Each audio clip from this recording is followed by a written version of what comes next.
snaps last night were below your knee, right? You got to get it fixed. My recommendation, clear it with your coaches, is I would get with, if you're interested in winning a championship, I would get with my centers and possible centers every day for 15 minutes. The most important pass on the field is the one between the center and the quarterback, and 20% of the time we couldn't execute it. So I know all the caveats, but just enough said. All right, now show you how this is important. The other thing I want to show you here. All right, now I'm going to bring up some points about the tight end. In the formations where we have the tight end, you have to really think through and understand how they're covering the tight end. In this instance, Gavin serves as something I call zero plan, and you need to start. I'll help you walk through this, but on every pass play that we run, right, you have to understand that if all hell breaks loose, where am I going with the ball quickly, right? And you can see this is off man coverage, and Gavin is open right now. All right, now show you how important that is from the other view, right? So I think the line makes a mistake here is that they turn 55 loose. So even when they turn 55 loose, you can see Gavin's practically open right now. Number 8's not even paying attention to him. Got his eyes in the wrong spot. That we could have completed this pass rather than take the sack. That's why this stuff is important, especially as we go down the pike and we're in close games. All right, here we go. This is, again, the tight end, and I got a back going out to that side, right? And now they want to add a backer, right? Okay, so the telltale sign of cover 3 is 4 guys underneath, and you count 1, 2, 3, 4 right here, and 3 deep. All right, so he has to play the tight end, and he also has to play the back. 1st and 10. Get the ball to the back, easy peasy. Feel comfortable, want to work him. Now I got a high-low on him with a cross. He takes the back, bang the cross. Okay, now this one right here, let's go right here. And you can see by alignment, the guy who's going to, if that linebacker blitzes to the left, right, between the guard and the tackle, then who has the back? It's the guy on the hash. And look at him.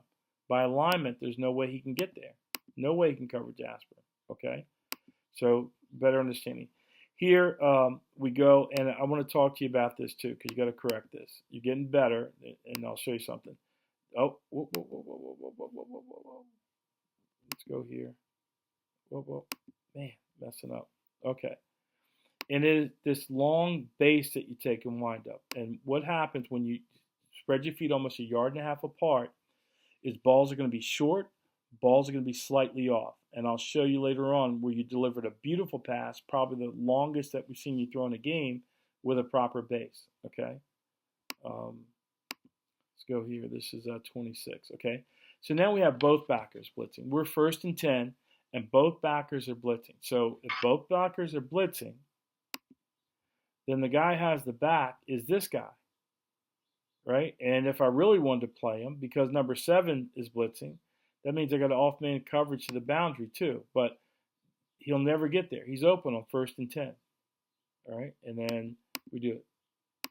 Now, we wound up taking a hit here that we didn't need to take, right? Because we got guys open. And we don't need to get smacked in the face like that. And because we're going the wrong thing, this is probably as close you came to throwing an interception because you got hit like this. So, I mean, I like the fact that you're committed to the throws, but we can avoid a lot of those hits with better decision making, especially on 1st and 10. All right, so there you can see the alignment, how far he would have to go to cover. He's beat already by alignment. And, you know, this is not necessary on 1st and 10. Okay? All right, we got third and 4. All right, so we're thinking 1st down.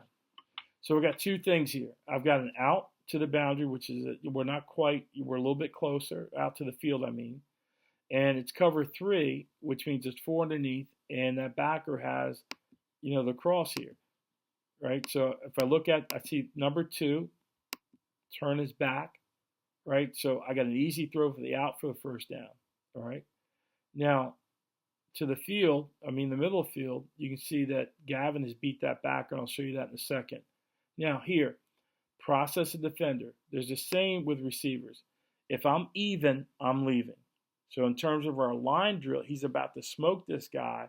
We just want to keep him right on the line and let him go. There's no need to fade him like that, okay? All right, now let's go back and look at the 1st down throw here. So Gavin Once this linebacker does that, Gavin's open because the backer has no eyes on the ball. And you could start to throw the ball, and it would be in Gavin's hands now. All right? And again, this long windup is going to cost you. Just balls aren't as accurate. It's counterintuitive to think that you can throw the ball further, harder doing this. What you do is you just lose control of the ball. It doesn't do exactly what you want it to do. Okay? And you do a beautiful throw in that later on. Okay, here we go. Processing the defender. All right, so we have off coverage, and we're going to give the pump. He doesn't bite on the pump. All right? All right.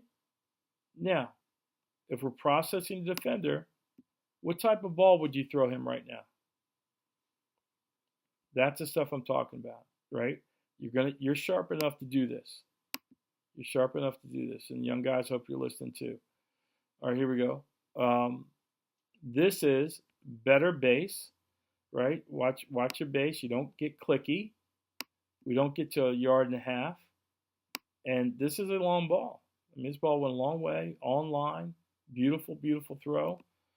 Well done. And then what I like most about this is you remember, so you celebrate and you go to your normal routine and you say, oh, Saturday meeting.